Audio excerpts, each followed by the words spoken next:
ওম শান্তি।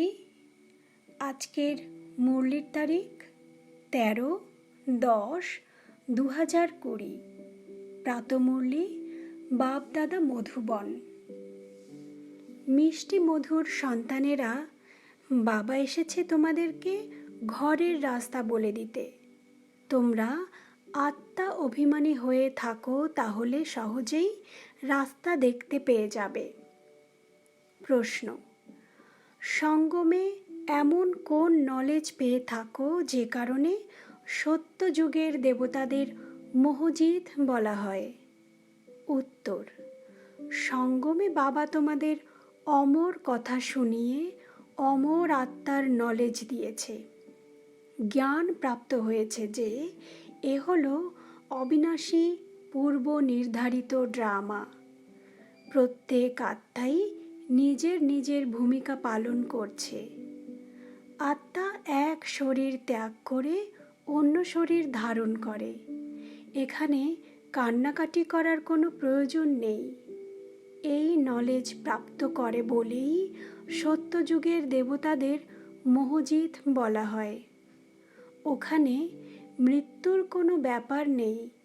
খুশির সাথে পুরনো শরীর ত্যাগ করে নতুন শরীর ধারণ করে। গীত: নয়নহীনকে পথ দেখাও প্রভু। ওম শান্তি। মিষ্টি মধুর আত্মিক সন্তানদের আত্মিক বাবা বলছে, পথ তো তোমাদের দেখাই, কিন্তু প্রথমে নিজেকে আত্মা নিশ্চিত করে বসো। দেহি অভিমানী হয়ে বসলে অতি সহজেই পথ দেখতে পাবে। ভক্তি মার্গে অর্ধেক কল্প ধরে ধাক্কা খেয়েছ। ভক্তি মার্গে অনেক সামগ্রী রয়েছে। বাবা বুঝিয়েছে, অসীম জগতের বাবা একজনই। আমি তোমাদের পথ বলে দিই। দুনিয়ার কেউ জানেই না কোন সে পথ বাবা বলে দেয়। মুক্তি, জীবন মুক্তি, গতি, সদ্গতির পথ বলে দেয়। মুক্তি বলা হয় শান্তিধামকে।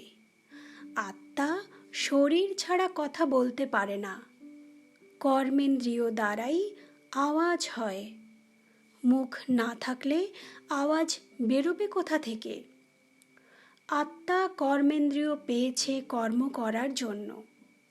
রাবণ রাজ্যে তোমরা বিকর্ম করো। এই সব বিকর্ম ছিছি কর্ম হয়ে যায়।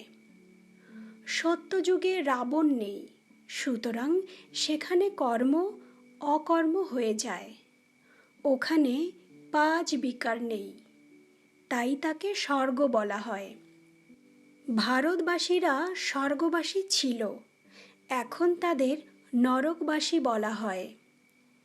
বিষয় বৈতরণী নদীতে তারা ধাক্কা খেতে থাকে।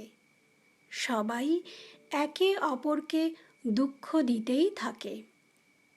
এখন বাবাকে ডেকে বলে, বাবা এমন জায়গায় নিয়ে চলো যেখানে দুঃখের লেশ মাত্রও নেই। ভারত যখন স্বর্গ ছিল তখন দুঃখের লেশ মাত্রও ছিল না। স্বর্গ থেকে নরকে এসেছে, এখন আবার স্বর্গে ফিরে যেতে হবে। এটাই খেলা।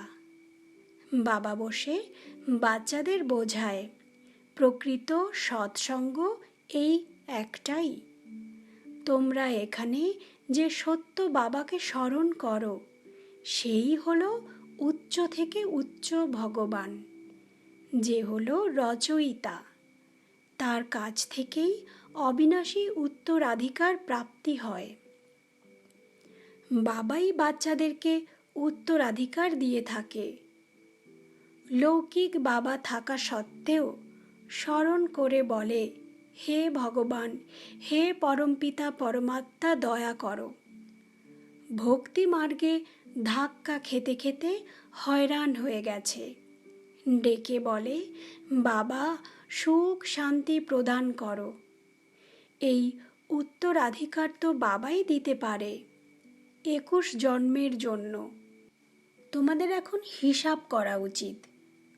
সত্য যুগে যখন রাজ্য ছিল তখন অল্প সংখ্যক মানুষ ছিল, এক ধর্ম ছিল, এক রাজত্ব ছিল।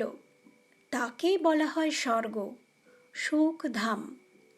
নতুন দুনিয়াকে বলা হয় শতপ্রধান, পুরনো দুনিয়াকে তমপ্রধান বলা হয়। প্রতিটা জিনিস প্রথমে শতপ্রধান থাকে, পরে শত রজ তমপ্রধান হয়। ছোট বাচ্চাদের শতপ্রধান বলা হয়, ছোট বাচ্চাদের মহাত্মা থেকেও উচ্চ বলা হয়। মহান আত্মারা জন্মগ্রহণ করে, তারপরে বড় হয়ে বিকারের অনুভব করে ঘরবাড়ি ছেড়ে পালিয়ে যায়। ছোট বাচ্চারা তো বিকার কাকে বলে তাই জানে না, সম্পূর্ণ সরলতায় ভরা থাকে, সেই জন্যেই মহাত্মা থেকেও উচ্চ বলা হয়। দেবতাদের মহিমা করা হয় সর্বগুণ সম্পন্ন বলে। সাধুদের জন্য এইরকম মহিমা কখনোই করা হয় না। বাবা হিংসা আর অহিংসার অর্থও বুঝিয়েছে। কাউকে মারধর করা, একে হিংসা বলা হয়। সবচেয়ে বড় হিংসা হলো কাম বাসনা। দেবতারা হিংসার আশ্রয় নেয় না, কাম বাসনাতেও লিপ্ত হয় না। বাবা বলে, আমি এসেছি তোমাদের মানুষ থেকে দেবতা করে তুলতে। দেবতারা থাকে সত্য যুগে। এখানে কেউই নিজেকে দেবতা বলতে পারবে না। মনে করে আমরা নীচ, পাপী এবং বিকারী, সুতরাং নিজেদের দেবতা বলবে কিভাবে? সেই জন্যেই হিন্দু ধর্মের বলে পরিচয় দেয়। বাস্তবে আদি সনাতন দেবী দেবতা ধর্ম ছিল। হিন্দুস্থান থেকে হিন্দু শব্দটা এসেছে, ওরা পরে হিন্দু ধর্ম বলে দিয়েছে। তোমরা যদি বলো আমরা দেবতা ধর্মের, তবুও ওরা হিন্দু বলবে। ওরা বলে দেবে আমাদের স্তম্ভই হলো হিন্দু ধর্মের। পতিত হওয়ার জন্য নিজেদের দেবতা বলতে পারে না। এখন তোমরা জেনেছ আমরা পূজ্য দেবতা ছিলাম, এখন পূজারী হয়েছি। পূজাও প্রথমে শিবের করতে, তারপর ব্যভিচারী পূজারী হয়েছ। একজনই বাবা যার কাছ থেকে উত্তরাধিকার প্রাপ্তি হয়। অনেক রকমের দেবীরা আছে, তাদের কাছ থেকে উত্তরাধিকার প্রাপ্তি হয় না। ব্রহ্মার কাছ থেকেও তোমাদের উত্তরাধিকার প্রাপ্তি হয় না। এক নিরাকার বাবা, দ্বিতীয় সাকার বাবা, মানে শরীরের বাবা। সাকারী বাবা থাকা সত্ত্বেও হে ভগবান, হে পরমপিতা বলতেই থাকে। লৌকিক বাবাকে এমনভাবে ডাকবে না। সুতরাং উত্তরাধিকার বাবার থেকেই পাওয়া যায়। লৌকিকে পতি আর পত্নী হাফ পার্টনার বলা হয়, তাহলে তাদেরও সম্পত্তির অর্ধেক অংশ পাওয়া উচিত। প্রথমে অর্ধেক অংশ স্ত্রীকে, অবশিষ্ট অংশ বাচ্চাদের দেওয়া উচিত। কিন্তু আজকাল তো বাচ্চাদেরই সম্পূর্ণ সম্পত্তি দিয়ে দেওয়া হয়। কেউ কেউ সন্তানদের প্রতি এত মোহগ্রস্ত হয় যে মনে করে আমার মৃত্যুর পরে বাচ্চারাই তার অংশীদার হবে। আজকাল তো বাচ্চারা বাবার মৃত্যুর পরে মায়ের কোনো খোঁজ খবরও নেয় না। কেউ কেউ আবার মাতৃস্নেহীও হয়ে থাকে, আবার কেউ কেউ মাতৃদ্রোহীও হয়। বেশিরভাগ মাতৃদ্রোহী হয়, সমস্ত টাকা পয়সা উড়িয়ে দেয়। কিছু দত্তক নেওয়া সন্তানও এমন হয় যারা ভীষণ যন্ত্রণা দেয়। বাচ্চারা বলে, বাবা আমাদের সুখের পথ বলে দাও, যেখানে শান্তি আছে। রাবণ রাজ্যে তো সুখ হতে পারে না। ভক্তি মার্গে তো এটাও বোঝে না যে শিব আর শঙ্কর আলাদা। শুধুই মাথা ঠেকাতে থাকে, শাস্ত্র পড়তে থাকে, আচ্ছা, এসব করে কি পাবে? কিছুই জানে না। সবার শান্তি আর সুখদাতা তো হলোই এক বাবা। সত্যযুগে সুখের সাথে শান্তিও আছে। ভারতেও সুখ শান্তি ছিল, এখন নেই। সেই জন্যই ভক্তি করতে করতে দরজায় দরজায় ধাক্কা খেতে থাকে। তোমরা এখন জানো, শান্তিধাম সুখধামে নিয়ে যায় একমাত্র বাবা।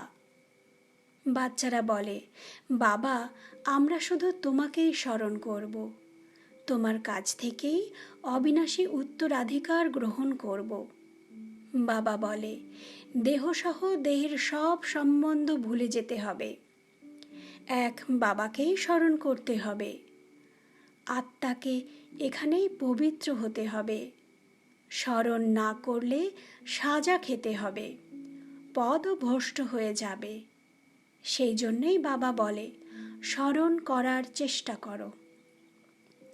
বাবা আত্মাদের বোঝায়, এমন কোনো সৎসঙ্গ নেই যেখানে বলা হয় রুহানি বাচ্চারা, মানে আত্মিক বাচ্চারা। এ হলো আত্মিক জ্ঞান, যা আত্মিক বাবার কাছ থেকেই বাচ্চারা পেয়ে থাকে। রুহু অর্থাৎ আত্মা হলোই নিরাকার। শিবও নিরাকার, তাই না? তোমাদের আত্মাও খুব ছোট বিন্দু, তাকে দিব্য দৃষ্টি ছাড়া দেখা যায় না। বাবাই দিব্য দৃষ্টি প্রদান করে। ভক্তরা বসে হনুমান, গণেশ ইত্যাদির পুজো করে থাকে। ওদের তাই বাবার সাক্ষাৎকার কিভাবে হবে? বাবা বলে, দিব্য দৃষ্টিদাতা একমাত্র আমি, যে অনেক ভক্তি করে থাকে তাকে সাক্ষাৎকার করাই আমি। কিন্তু এতে কোনো লাভ হয় না, শুধুমাত্র খুশি অনুভব হয়। পাপ তো তারপরও করতেই থাকে, কিছুই প্রাপ্তি হয় না। পড়া ছাড়া কিছুই হওয়া যায় না। দেবতারা সর্বগুণ সম্পন্ন, তোমরাও এমন হয়ে ওঠো না। বাকি সব কিছুই তো ভক্তি মার্গের সাক্ষাৎকার। প্রকৃত পক্ষেই তোমরা কৃষ্ণের সাথে দোল খাও, স্বর্গে তার সাথেই থাকো। সেও এখন পড়ছে। যত শ্রীমতে চলবে ততই উচ্চ পদ পাবে। শ্রীমত ভগবানের গায়নও আছে, কৃষ্ণের শ্রীমত বলা হয় না। পরমপিতা পরমাত্মার শ্রীমত দ্বারাই কৃষ্ণের আত্মা এই পদ প্রাপ্ত করেছে। তোমাদের আত্মাও দেবতা ধর্মে ছিল, অর্থাৎ কৃষ্ণের ঘরানায় ছিল। ভারতবাসীরা তো জানেই না রাধা কৃষ্ণের মধ্যে প্রকৃত সম্পর্ক কি, একে অপরের কে হয়। দুজনেই ভিন্ন ভিন্ন রাজ্যে ছিল। স্বয়ম্বরের পরে লক্ষ্মীনারায়ণ হয়। এই সব বিষয়ে বাবাই এসে বোঝায়। এখন তোমরা স্বর্গের প্রিন্স প্রিন্সেস হওয়ার জন্য পড়াশুনো করছো। প্রিন্স প্রিন্সেসদের স্বয়ম্বর হওয়ার পর নাম বদলে যায়। বাবা বাচ্চাদের এমনই দেবতা গড়ে তোলে, যদি বাবার শ্রীমতে চলো তবেই। তোমরা হলে মুখ বংশাবলী, ওরা হলো কুখ বংশাবলী। লৌকিক ব্রাহ্মণেরা দুজনের হাত একসঙ্গে বেঁধে দিয়ে কামচিতায় বসিয়ে দেয়, আর তোমরা প্রকৃত ব্রাহ্মণেরা কামচিতা থেকে জ্ঞান চিতায় বসার জন্য হাতে রাখি বেঁধে দাও। তাই এখন এগুলো ছাড়তে হবে। এখানে কত লড়াই ঝগড়া করে, টাকা পয়সা নষ্ট করে থাকে। দুনিয়া ভীষণ নোংরা হয়ে গেছে। সবচেয়ে নোংরা জিনিস হলো সিনেমা। ভালো ভালো বাচ্চারা এই সিনেমা দেখে খারাপ হয়ে যায়। সেই জন্য বিকেদের এই সিনেমা দেখতে বারণ করা হয়। তবে হ্যাঁ, যে মজবুত তাকে বাবা বলে ওখানে গিয়েও তোমরা সার্ভিস করো, ওদের বুঝিয়ে বলো এ তো সীমিত সময়ের সিনেমা, অসীম জগতেরও সিনেমা আছে, সেই সিনেমা থেকেই এই সব মিথ্যে সিনেমা তৈরি হয়েছে। বাচ্চারা, তোমাদের এখন বাবা বুঝিয়েছে মূল বতন, যেখানে সব আত্মারা থাকে, আর মাঝখানে সূক্ষ্ম বতন, এটা হলো সাকার বতন। সমস্ত খেলা এখানেই চলে, এই চক্র ঘুরতেই থাকে। তোমরা ব্রাহ্মণ বাচ্চাদেরই সদর্শন চক্রধারী হতে হবে, দেবতাদের নয়। কিন্তু ব্রাহ্মণদের অলংকার দেওয়া হয় না, কেননা পুরুষার্থী। আজ ভালো তো কাল খারাপ, মানে নিচে নেমে যায়, সেই জন্যই দেবতাদের দেওয়া হয়েছে। কৃষ্ণকে দেখানো হয়েছে সদর্শন চক্র দিয়ে অকাসুর বকাসুরকে বধ করছে। দেবতারা তো অহিংসার প্রতীক, তারা হিংসার আশ্রয় কেন নেবে? এ সবই হলো ভক্তি মার্গের জন্য। যেখানেই যাও শিবলিঙ্গ দেখা যায়, শুধুমাত্র ভিন্ন ভিন্ন নামকরণ করা হয়েছে।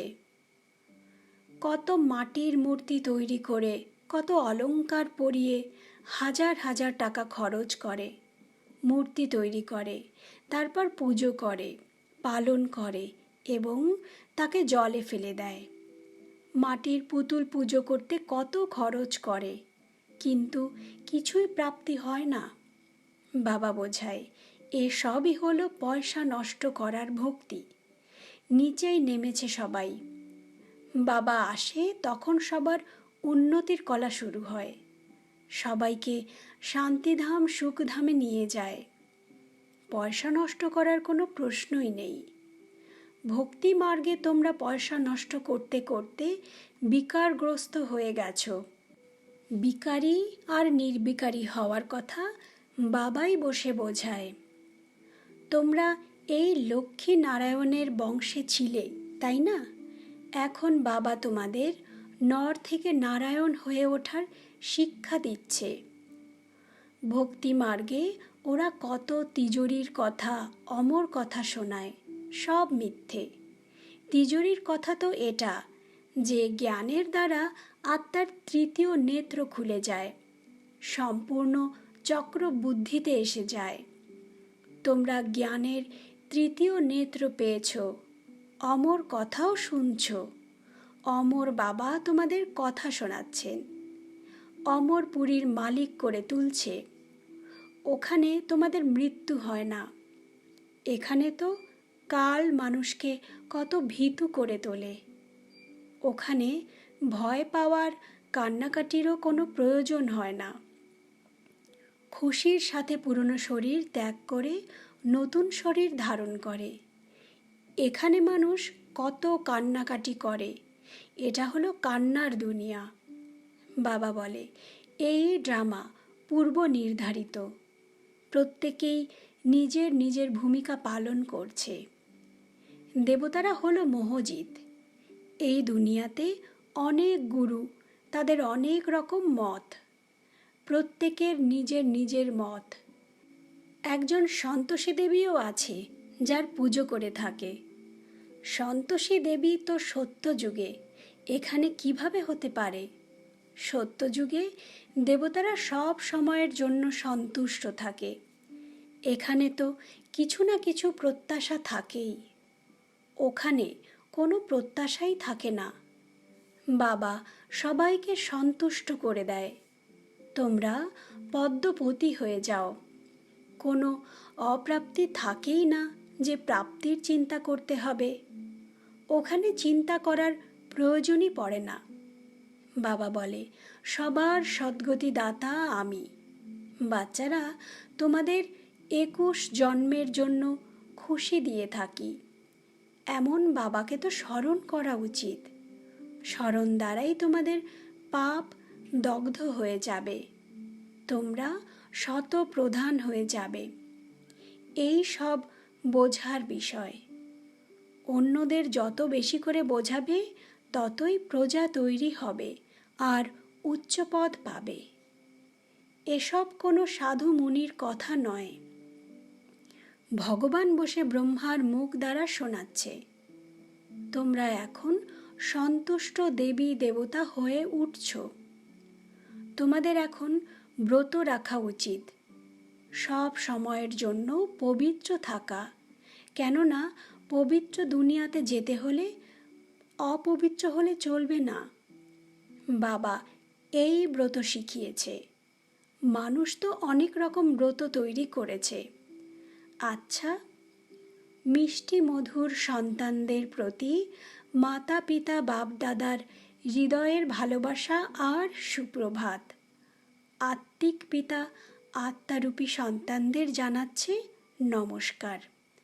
আমরাও আত্মিক সন্তানেরা আত্মিক মাতা পিতা বাপ দাদাকে জানাই হৃদয়ের অনেক অনেক ভালোবাসা, সুপ্রভাত আর নমস্কার। ধারণার মূল কথা, প্রথমত, এক বাবার মতে সদা সন্তুষ্ট থেকে সন্তোষী দেবী হতে হবে। এখানে কোনো রকম আকাঙ্ক্ষা যেন না থাকে। বাবার কাছ থেকেই সর্বপ্রাপ্তি করে পদ্মপতি হতে হবে। দ্বিতীয়ত, সিনেমা তোমাদের সবচেয়ে নোংরা বানায়, তাই তোমাদের সিনেমা দেখতে বারণ করা হয়। তোমরা হলে বাহাদুর, সুতরাং সীমিত আর সীমাহীন জগতের নাটক সিনেমার রহস্য অন্যদেরও বোঝাও। সার্ভিসে তৎপর হও। বরদান, ফুল স্টপের স্টেজ দ্বারা প্রকৃতির অস্থিরতাকে স্টপ করে প্রকৃতিপতি হও। ফুল স্টপের স্টেজ দ্বারা প্রকৃতির অস্থিরতাকে স্টপ করে প্রকৃতিপতি হও। ব্যাখ্যা, বর্তমান সময় হলই অস্থিরতা বৃদ্ধি পাওয়ার সময়। ফাইনাল পেপারে একদিকে প্রকৃতি আর অন্যদিকে 5 বিকারের ভয়ঙ্কর রূপ দেখা যাবে।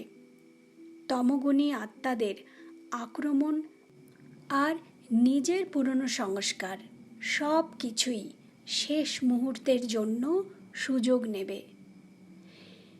এমন সময়ে সব কিছু গুটিয়ে তৈরি থাকার শক্তি দ্বারা এক মুহূর্তে সাকারী, মুহূর্তের মধ্যেই আকারী আর নিরাকারী স্থিতিতে স্থির হওয়ার অভ্যাস করতে হবে।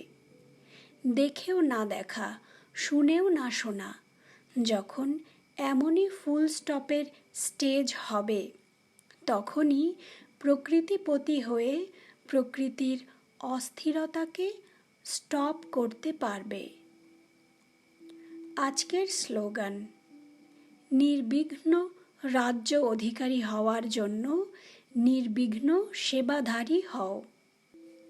ওম শান্তি, ওম শান্তি, ওম শান্তি।